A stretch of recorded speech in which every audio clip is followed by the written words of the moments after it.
Boa noite, Kátia. Quando a senhora entrou na Umbanda? Saravá, saravá.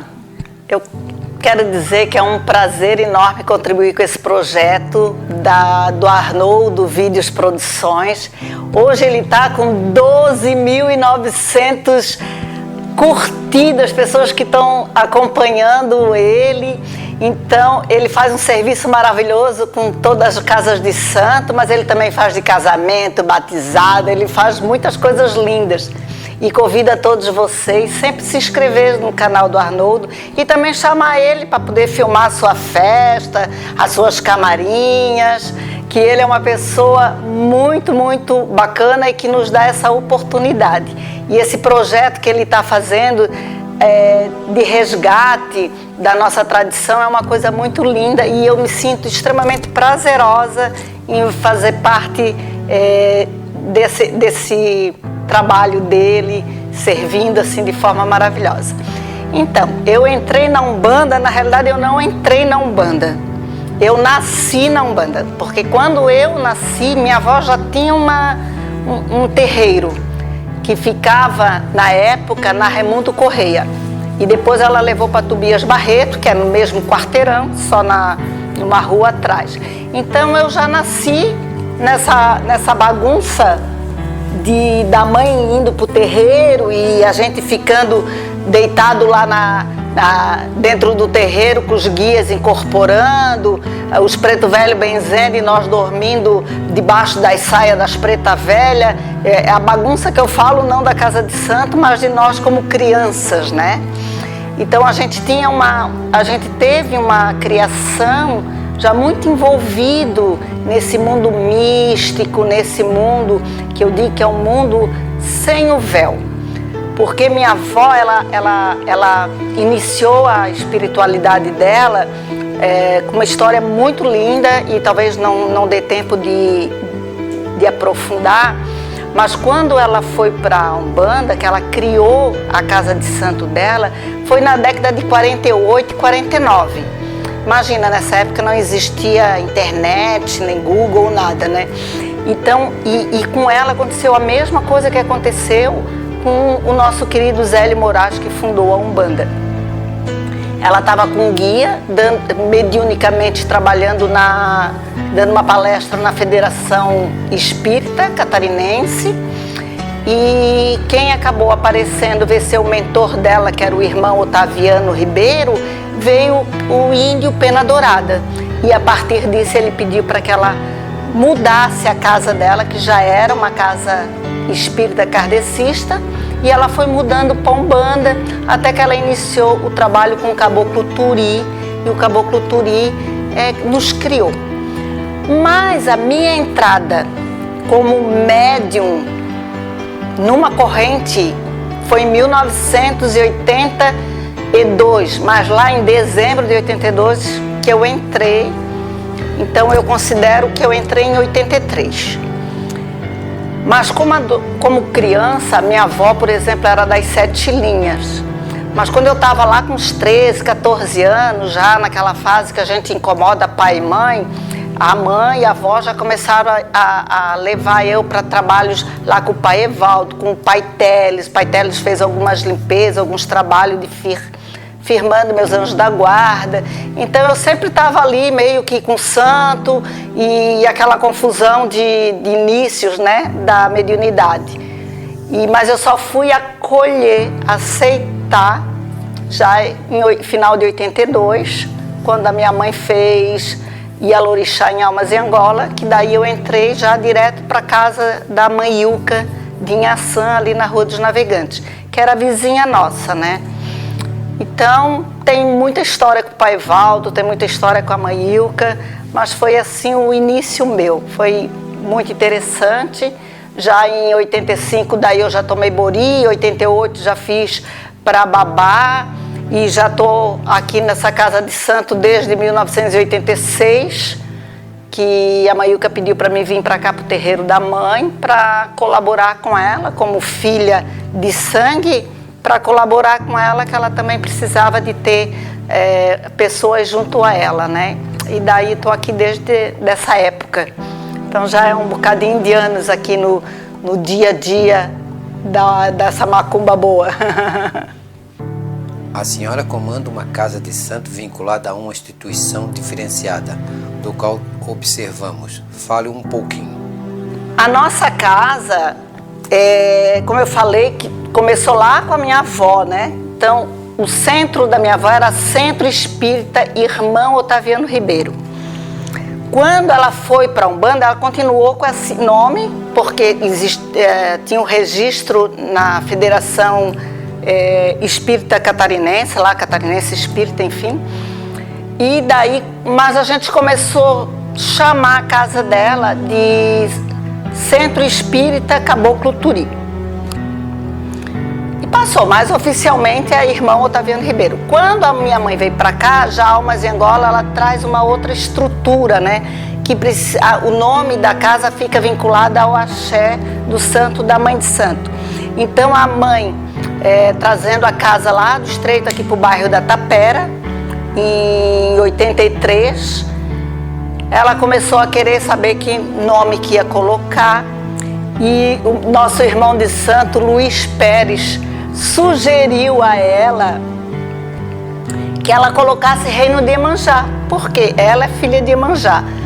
Aqui a casa é pertinho da praia, e dela gostou. Daí ele na época sugeriu que o nome fosse Tenda Espírita Reino de Iemanjá, e ela falou: eu não vou usar Tenda Espírita, aqui é um terreiro de Umbanda, então eu vou usar terreiro de Umbanda. E ela botou Terreiro de Umbanda Reino de Iemanjá. Muitos anos depois a gente conseguiu ter uma visão que esse nome são as iniciais do Caboclo Turi. Não existe coincidência, né? Mas tudo é não saiu a palavra. Sincronicidade.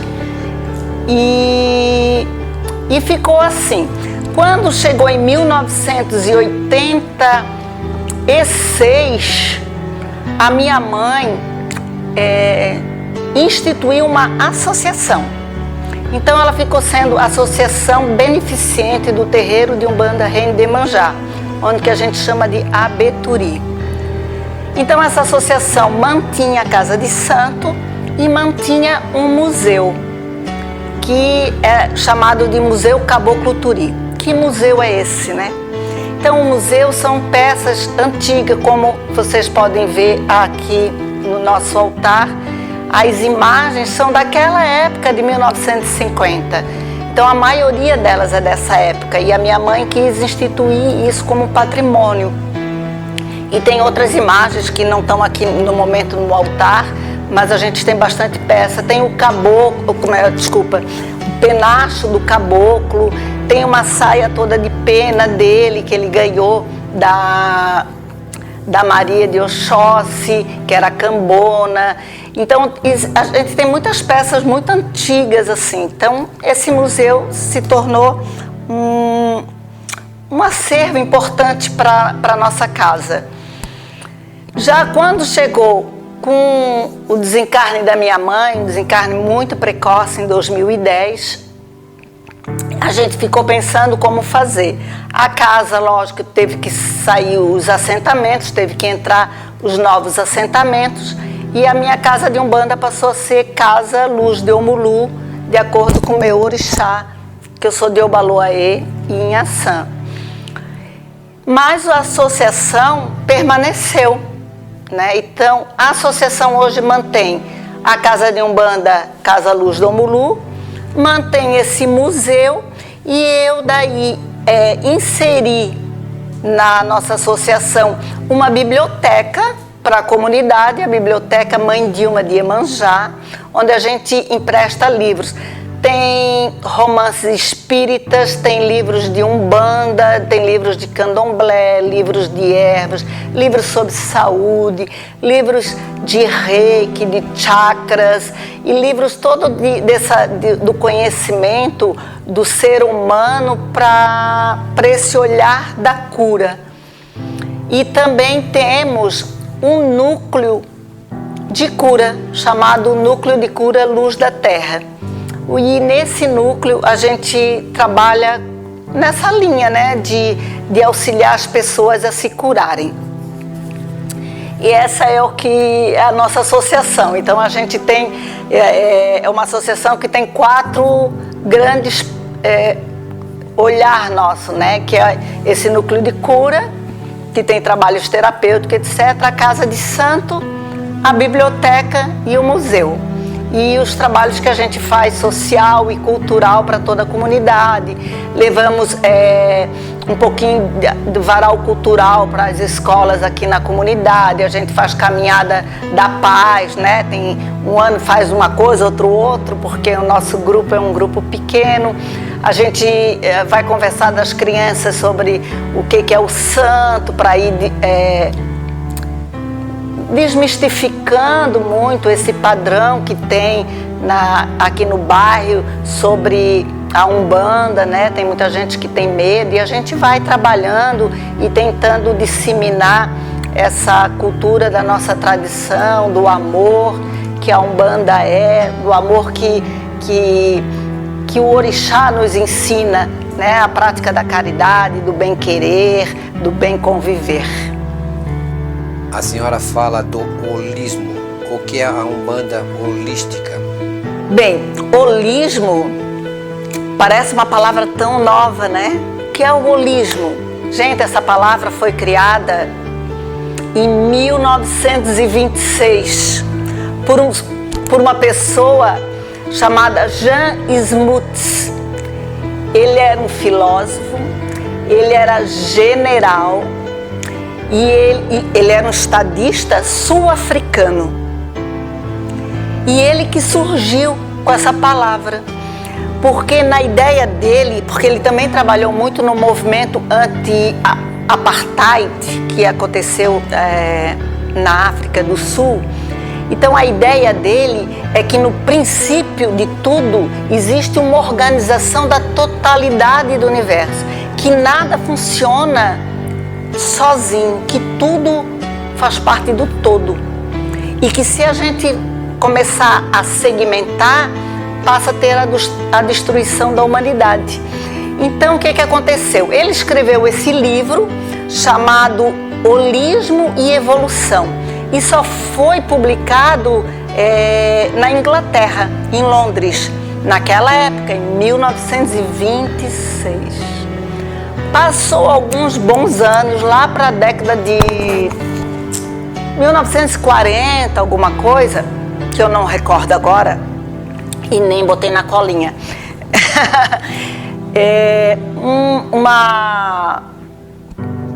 Deixa eu só pensar. Foi um discípulo de Freud que leu esse livro e sacou esse olhar visionário desse sul-africano com esse termo do holismo, e ele começou a aprofundar.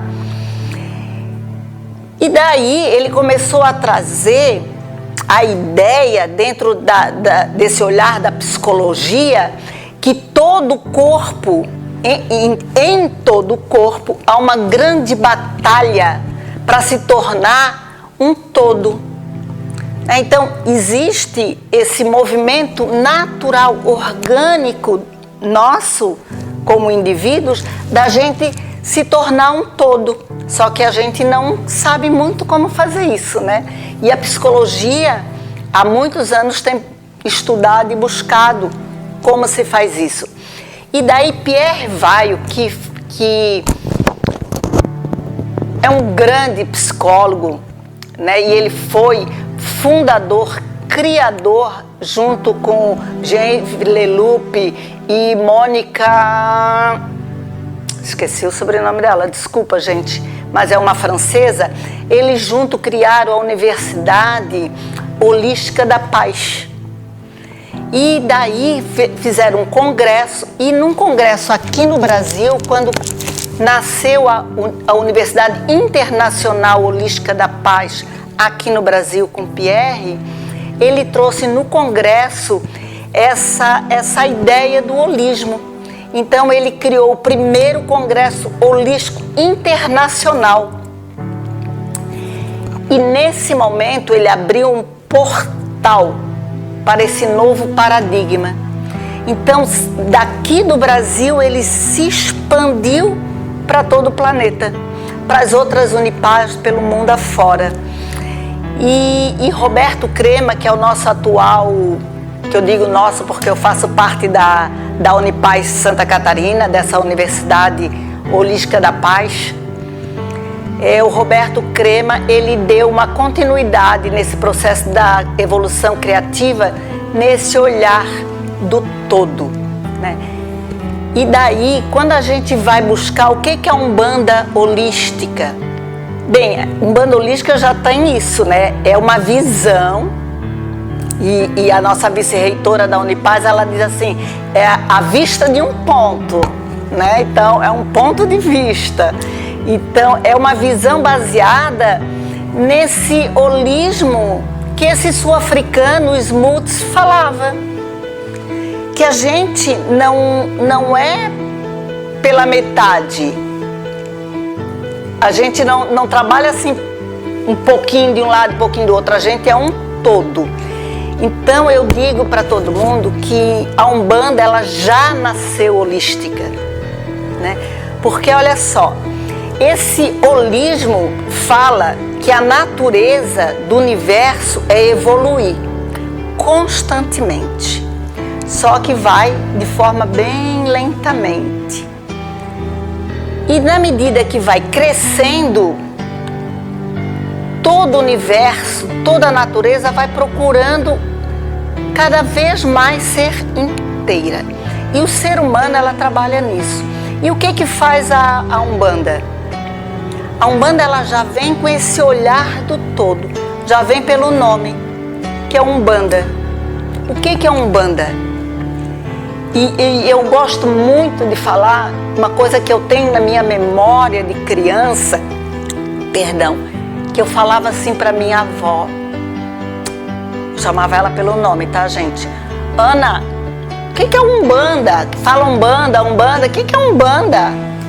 E ela dizia, pensa só, um é um. E o que é uma banda?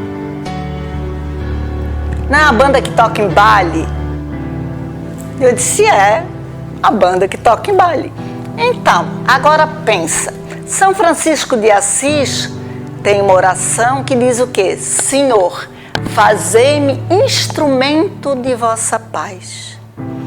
São Francisco já diz, nós somos instrumento de Deus. E ele está pedindo para ser um instrumento da paz. Então, o que é a Umbanda? A Umbanda é que nós, seres humanos, somos instrumento de Deus. E quando a gente se junta, a gente se torna uma banda. Então, a gente é Umbanda. Então, se cada um de nós reconhecer o seu tom, afinar o seu instrumento, se conectar com o que há de mais sagrado e nos permitir que o nosso Maestro, Deus, reja essa orquestra, a gente vai estar evoluindo numa perfeita harmonia e no perfeito amor. E isso é uma Umbanda holística, que a Umbanda é paz e amor. O nosso hino diz isso. Então, se o nosso hino diz que é paz e amor, a gente já é uma Umbanda holística, né? Só que as pessoas, elas pensam muito no holismo sobre técnicas de cura, mas não é. O holismo é esse olhar. Ele passa pelo olhar sistêmico, né? Esse olhar sistêmico é que tudo está vinculado. Um átomo, ele não é nada sozinho. Ele precisa de outro átomo para poder se movimentar. Então, nada é sozinho. Nós estamos tudo interligados. Então, quando a gente tem essa visão do todo, a gente consegue enxergar essa Umbanda holística.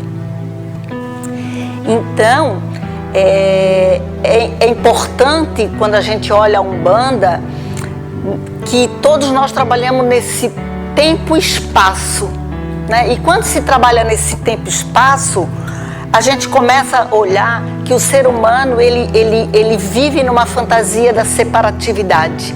E essa fantasia, ela vem de 3 pontos importantes: do apego, do medo e da indiferença.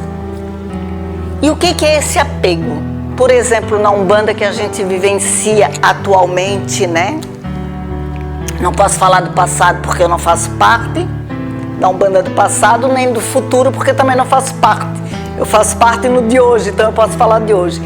Hoje, por exemplo, eu observo que nós temos rituais muito engessados. A gente é muito apegado. A gente acha que o nosso ritual é que é o certo, que a forma de A que faz é o correto, que aqui A ou B é que é, eu que faço certo, o outro faz errado. Não é assim. A gente não pode estar engessado, porque a espiritualidade não é engessada. Quando a gente começa a observar que as casas de santo, por exemplo, são diferentes, a gente tem que olhar que não é o pai de santo que está inventando. Ele está recebendo do seu mentor e ele está fazendo. Ele está fazendo com os seus guias, com os seus mentores vão aonde que dá muita diferença entre as casas. Outra coisa que é importante, que faz parte dessa fragmentação, da fantasia da separatividade, é o reducionismo. Porque tudo na nossa mente é reducionista, a gente se vê muito pequeno, a gente se considera muito pequeno, a gente não consegue se ver parte do todo, né? E o que essa visão reducionista faz? Faz com que a gente compete um com o outro, a gente concorre, a gente faz as coisas não pelo prazer, mas porque alguém está concorrendo com alguém.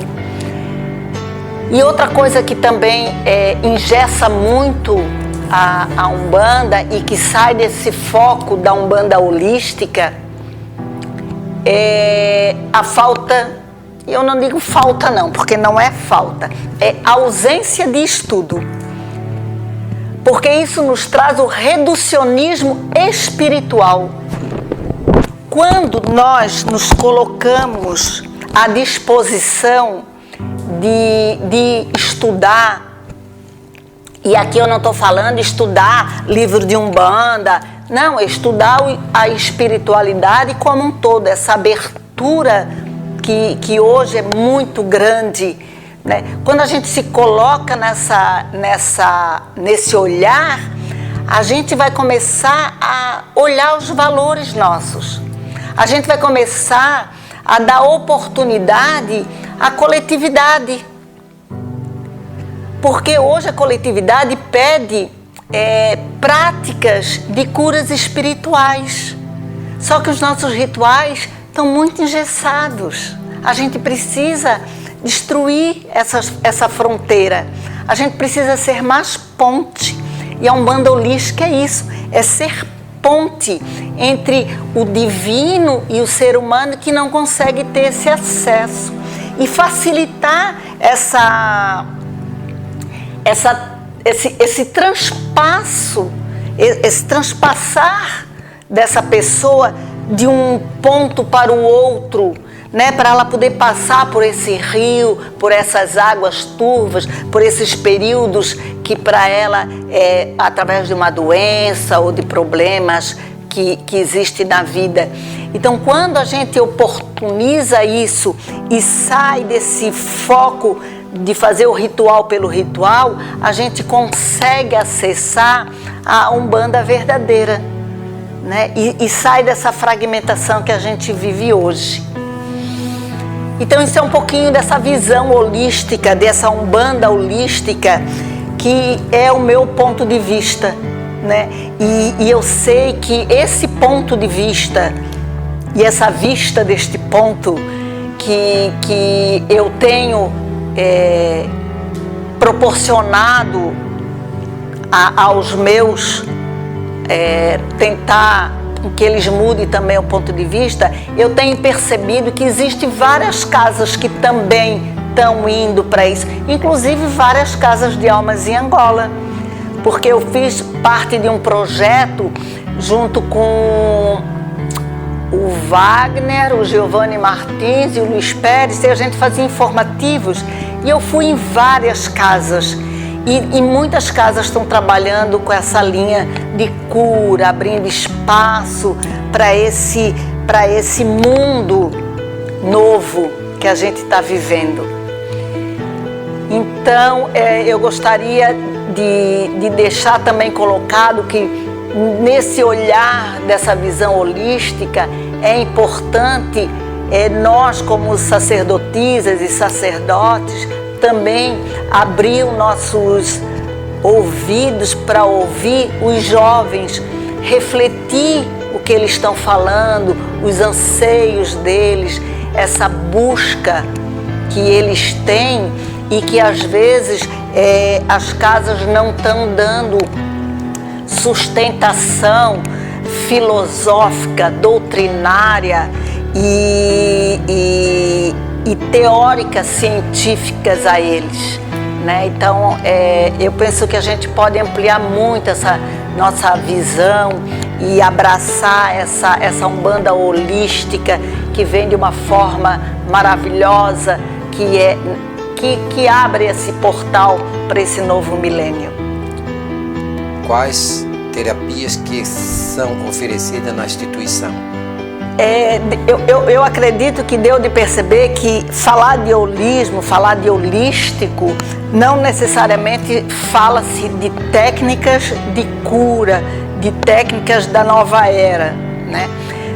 Mas aqui no nosso núcleo de cura, a gente oferece tanto técnicas que auxiliam a pessoa a se curar, porque ninguém cura ninguém, a não ser a própria pessoa, né? Então essas técnicas são para auxiliar ela, expandir sua consciência para poder adquirir e transmutar a sua cura.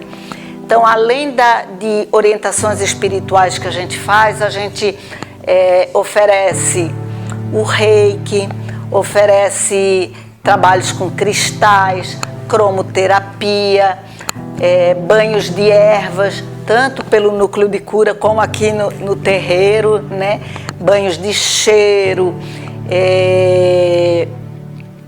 recolhimento de pessoas, vivências, não só no mundo do santo, mas como um trabalho terapêutico de imersões, onde que a pessoa possa se conectar com o mundo espiritual, se desconectando um pouco daquela vida material muito densa, né, para que ela possa sair e se conectar com a essência verdadeira dela.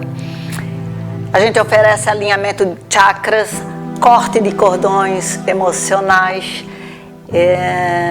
técnicas de cura e proteção egípcias, ancoramento da egrégora de anjo de guarda, ativação de vida, ativação de alma, que é do fogo da alma, né?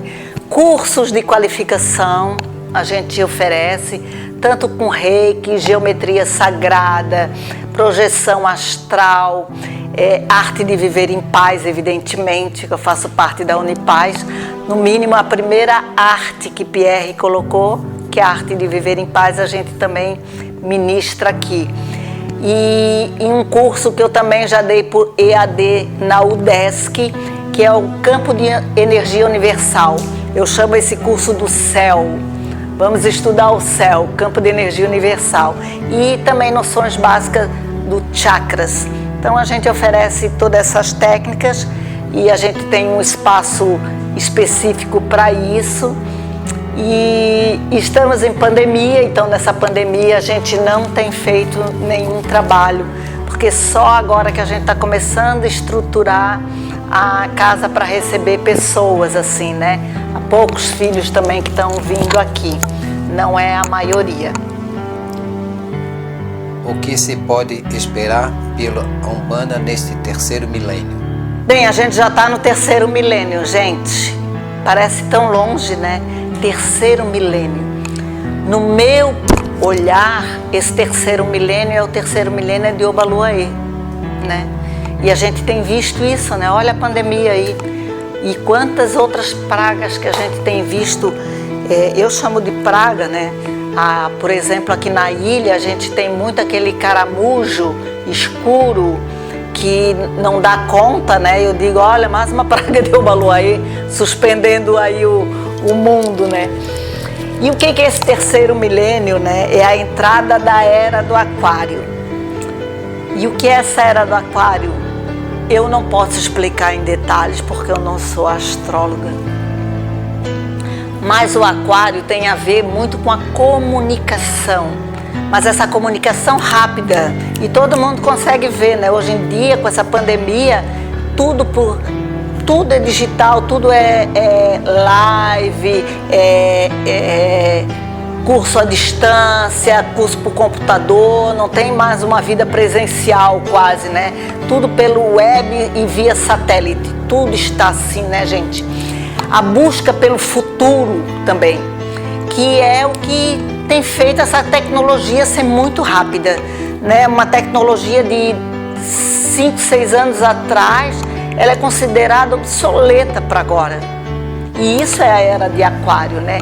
E a oposição ao autoritarismo, isso também faz parte da era de aquário. Alguém se identifica? As bandeiras, né? As bandeiras de defesa contra esse autoritarismo que até hoje a gente vivenciou. E eu vou pedir licença aqui, sair um pouquinho do nosso foco. Quando a gente fala sobre a oposição ao autoritarismo, a gente viu isso de forma cruel essa semana, com o julgamento de estupro de uma menina, da Mariana Freire. Chegou a ser vergonhoso para nós mulheres. Uma sala de audiência com 3 homens que não estavam nem aí para a presença dela, humilhando e maltratando ela. Quando se fala que não há estupro culposo, não existe isso na figura jurídica, mas criou-se isso no comportamento dessa justiça. Então, sim, nós vamos ter uma oposição ao autoritarismo. E vai ser maior, porque a gente está no princípio da era. E ela vai andar mais de 30 e poucos anos, quase 60 anos. E eu acredito que no final dessa era, o machismo vai estar de águas abaixo. Que a gente não vai ter que mais que aturar estuprador, aturar pessoas que nos tratam, mulheres, de forma desonrosa e tirando a nossa moral. A gente está cansada disso. Desculpa, Arnoldo, mas eu sou obrigada a falar. Porque nós, como mãe de santo, a gente tem obrigação. Porque a Umbanda e o Candomblé existem porque nasceu da resistência. Da resistência. A Umbanda agora, dia 15, vai fazer ano de fundação, que foi registrado no cartório o primeiro terreiro de Umbanda, que foi o Zélio Moraes. E por que ele criou a Umbanda? Um ato de resistência, porque não podia receber no centro espírita da época kardecista espíritos de ex-escravos, não podia receber espírito de índios, porque eram considerados pessoas evoluídas. Porque até hoje todo mundo pergunta que alguém está fazendo magia negra. Por que estamos fazendo? Magia não tem cor, não é verdade? E isso é racismo. E nós da Casa de Santo, a gente sobrevive guardando e protegendo nossos filhos de santo e as nossas filhas de santo. A gente vive de oposição ao autoritarismo. Nós temos grandes exemplos como Mãe Estela, Mãe Menininha, Mãe Aninha, mulheres guerreiras que mantiveram a estrutura das mulheres protegida. E ainda hoje está correndo de forma muito exemplar os estudos que as meninas estão fazendo, e é muito claro quando a professora Jeruse Romão fala que toda essa miscigenação do Brasil foi estupro dos homens brancos com as negras, com as índias, que criaram o Brasil miscigenizado. Então, a gente não tem que ter orgulho disso, a gente tem que ter vergonha, porque a gente está sempre sendo oprimidos por pessoas que se acham que têm poder, pessoas pobres de espíritos, né? Então, hoje eu penso que a nova era vai trazer um novo formato, e cabe nós, mães de santo, pais de santo, que sempre estivemos na frente de resguardar os direitos dos nossos filhos de santo na comunidade, na sociedade como um todo, manter esse avanço, né? Então, trazer essa oportunidade dos homens se transformar e se realizar através de se conhecer como ser humano.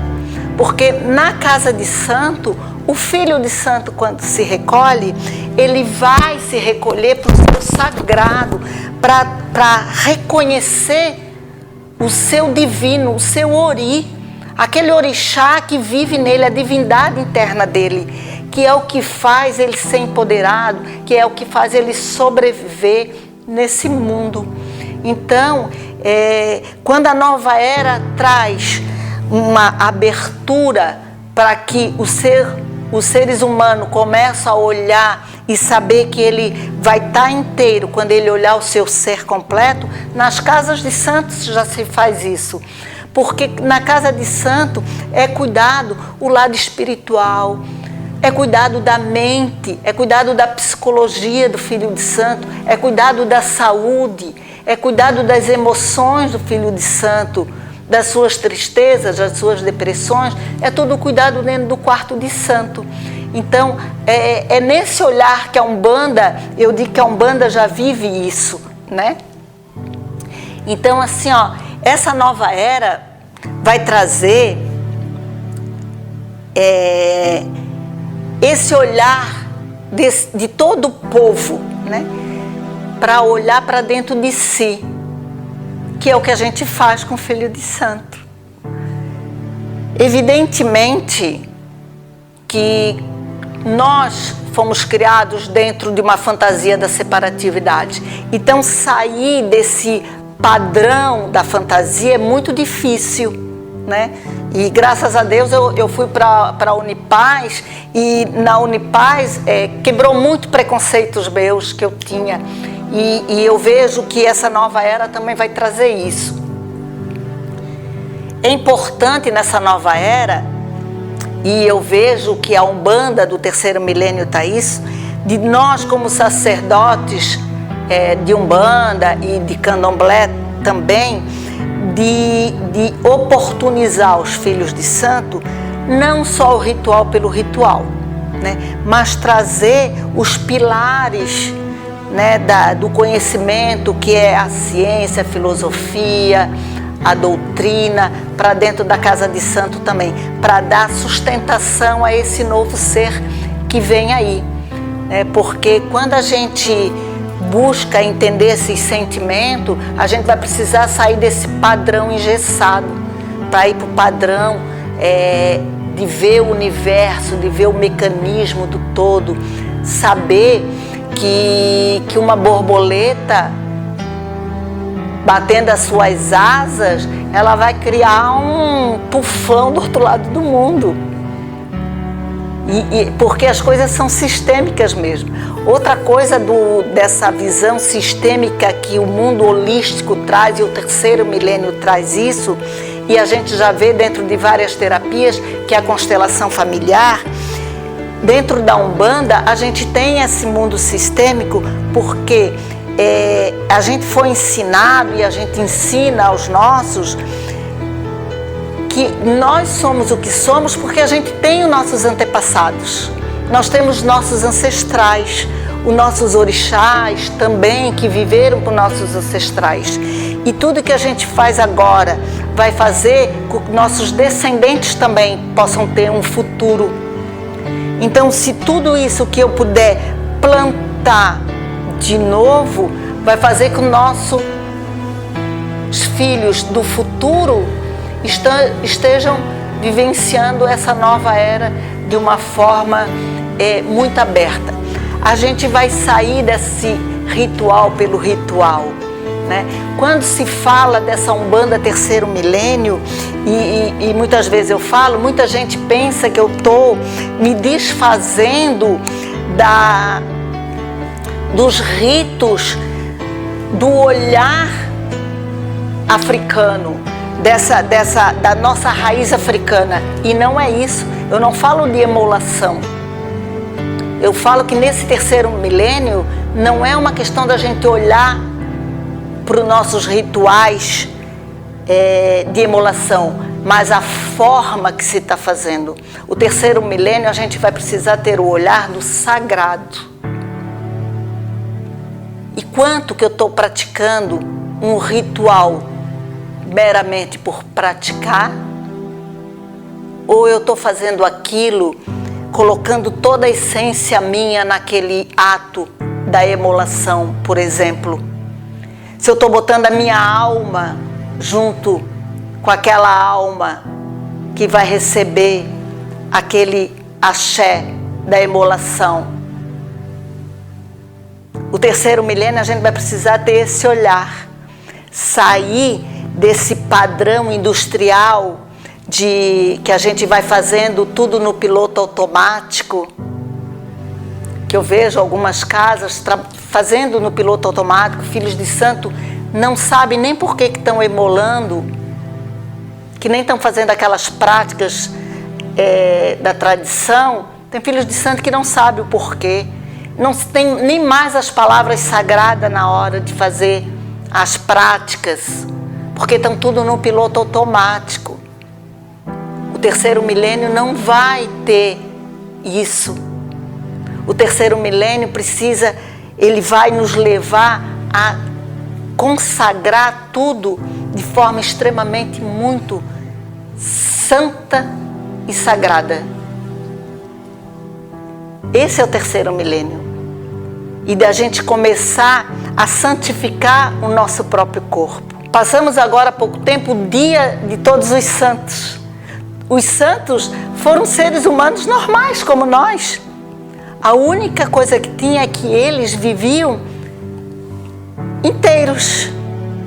Porque eles ouviam as vozes dos espíritos, eles sentiam Deus no gato, no cachorro, na árvore, nas plantas, no outro irmão, na outra irmã.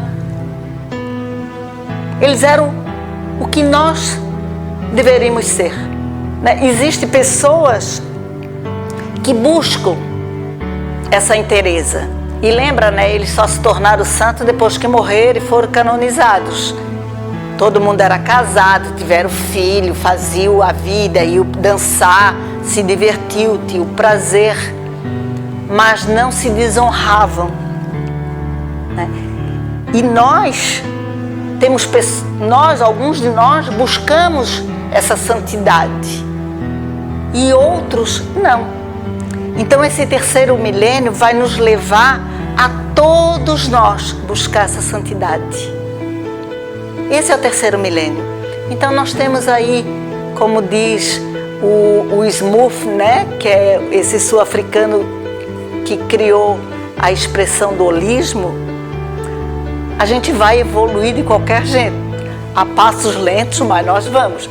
Uns evoluem mais, que já são os grandes mestres espirituais, os preto velho que vêm nos trazer mensagens incríveis, os caboclos, né? Outros, como nós, a passos lentos. E tem outros mais lentos ainda, né, gente? Então essa era de Aquário vai nos levar para isso. Essa Umbanda do terceiro milênio, né? Levar a gente para um outro patamar. E esse novo paradigma que chega no terceiro milênio vai fazer com que as religiões, e não é só a Umbanda, não é só o Candomblé, a gente vai trazer essa ciência, como que se a gente observar, outro dia eu fiz uma pesquisa, o número de teses sobre as práticas nossas de casa de santo é impressionante. Olha que bênção esses jovens que estão colocando, estudando e mostrando e lançando livros e teorias sobre aquilo que a gente já faz de prática e provando lá na ciência, né? Então, provando que aquilo que o preto velho ensina, que o caboclo ensina, já está dado, já é ciência. Então, trazer esse mundo dessa ciência, a arte, a filosofia e se juntar com as outras religiões para que a gente possa viver sem fronteira. Essa vai ser o nosso grande destino do nosso novo paradigma. E a gente já está chamando isso de transreligioso, que é um pouco mais do que o interreligioso que hoje se pratica. Então nós vamos chegar lá. Se a gente está no serviço da luz, estamos servindo, a gente vai chegar lá com certeza. Já estamos no 3º milênio, gente. Suas considerações finais. Eu tenho 3 pontos para essas considerações finais, Arnoldo, e a todos vocês que estão nos ouvindo. Primeiro, a gente tem ouvido muita questão e dizer que eu amei ouvir a madrinha Bernadette, a madrinha Beth de Xangô, e se vê muito pedido para a união das casas de santo, união de Pai de Santo. Eu acho, gente, que a gente é unido. Na realidade, eu acho que a gente é unido. A gente só não tem o olhar disso, porque quando eu era a co-coordenadora junto com a minha mãe, eu sempre tive a oportunidade de correr muita gira, que eu adorava, né? E, gente, eu sempre fui muito, muito, muito bem recebida em todas as casas de santo. Tanto nas casas de santo do ritual que a gente pratica, quanto de todas as outras. Em candomblé e tudo. Então, eu acho que a gente é unido, sim. A gente é unido. O que não acontece hoje em dia é o que acontecia na época de minha avó, que eu acompanhava muito, de visitar um terreiro, visitar o outro em sessões de orixá, em sessão de caboclo. A gente vai muito em sessão de Exu, isso é uma verdade. E para que coisa melhor, né? Porque eu amo Exu, gente. Então, o que eu quero é fazer um convite a vocês, para que a gente possa refletir o que cada um de nós pode contribuir para que haja século XXI. O que eu posso servir à Umbanda para que a Umbanda possa ter um século XXI? Porque existem autores que dizem que a Umbanda está fadada a ser extinta, a não existir pela falta de união. Mas na realidade a gente tem bastante união. Olha só, a gente criou a Atua, a gente sempre teve o seu Causque, a gente tem associações imensas em defesa da Umbanda. Só que como a Umbanda é muito nova, a sensação que se tem é que ela não vai vingar, mas isso não é verdadeiro. Mas quando a gente começar a pensar no que a gente pode contribuir para essa Umbanda, né, holística, essa Umbanda de união fraterna entre irmã e irmãos, é nessa senda do sagrado, a gente com certeza vamos ter 3º, 4º, 5º milênio nesse processo.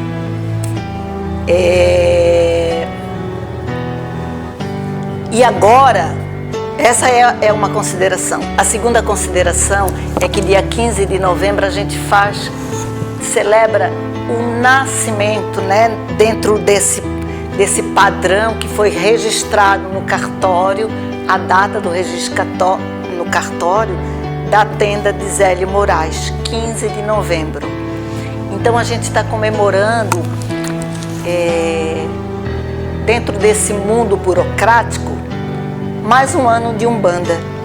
E esse 15 de novembro a gente vai ter eleições. Olha só, eu convido a todos a ir de branco votar. Se tiver escrito eu sou de Umbanda, melhor ainda.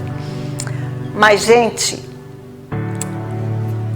o Estado, e eu falo Estado como instituição do governo, tanto o legislativo, quanto o executivo, quanto o judiciário, ele tem que ser laico. Isso quer dizer, ninguém ali pode externar, julgar, proceder referendo o seu olhar religioso, porque tem que olhar o coletivo como um todo. Mas existem pessoas que não têm esse olhar. E a gente pode ver sobre a legislação da pandemia para os templos religiosos. Não foi contemplada as casas de candomblé e de umbanda dentro do decreto governamental. Por quê? Porque eles não conhecem a nossa realidade.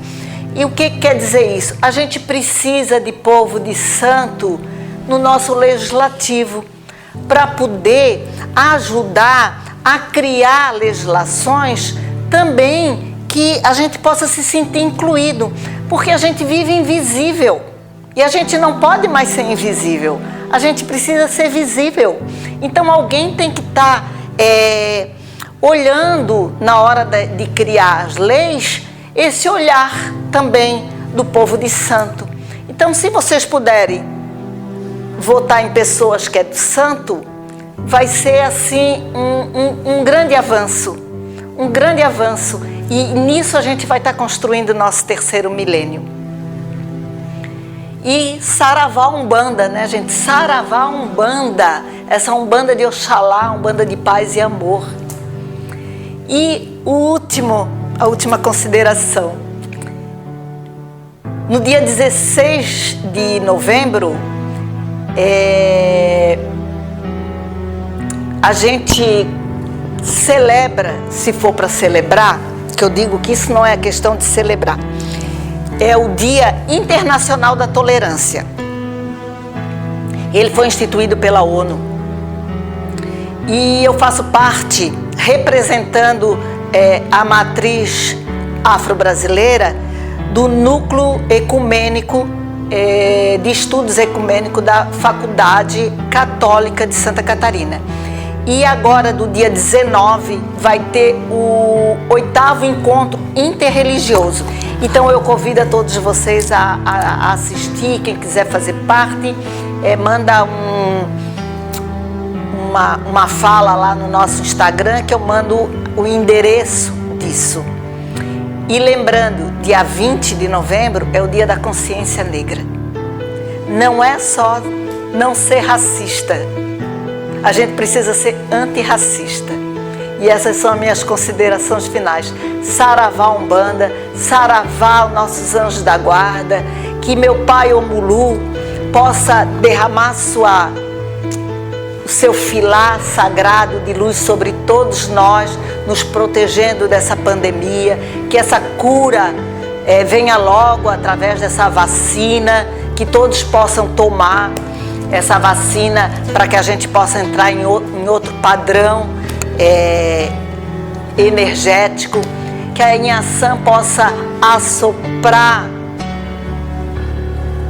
através do seu sopro sagrado, levar todo o mal de cima de cada um de nós, nos livrando de todas as macumbas, livrando nós de todo o mal, das energias mal qualificadas, que ela possa trazer energia da bonança na nossa vida e que Oxalá, com a sua misericórdia, possa cobrir-nos com o vosso manto de paz e amor.